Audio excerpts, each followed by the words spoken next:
पालघर जिल्ह्यातील सूर्या धरण प्रकल्पामुळे विस्थापित झालेल्या चंद्रानगर आणि हनुमान नगर येथील आदिवासी बांधवांना तब्बल 45 वर्षांच्या प्रतीक्षेनंतर अखेर जमिनीचा मालकी हक्क मिळण्याचा मार्ग मोकळा झाला आहे।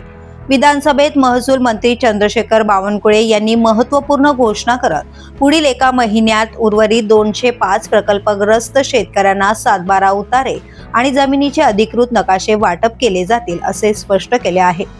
हा प्रश्न आमदार राजेंद्र गावित यांनी सभागृहात उपस्थित केला होता। 1970 ते 1982 दरम्यान पूर्ण झालेल्या सूर्या धरण प्रकल्पासाठी एकूण 11 गावांचे विस्थापन झाले।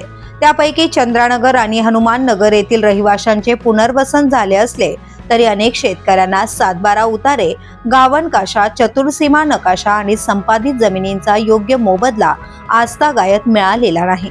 त्यामुळे प्रकल्पग्रस्तांमध्ये तीव्र नाराजी होती।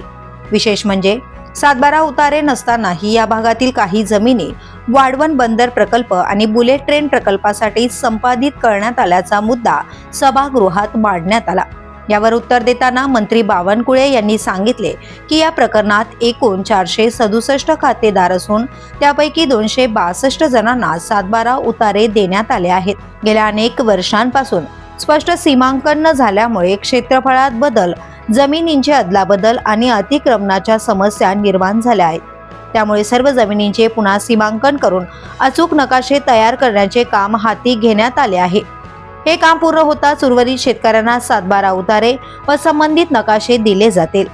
4 दशकाहून अधिक काळ प्रलंबित असलेला हा प्रश्न आता मार्गी लागण्याची चिन्हे दिसत असून प्रकल्पग्रस्त शेतकऱ्यांना अखेर न्याय मिळेल असा विश्वास व्यक्त केला जातोय।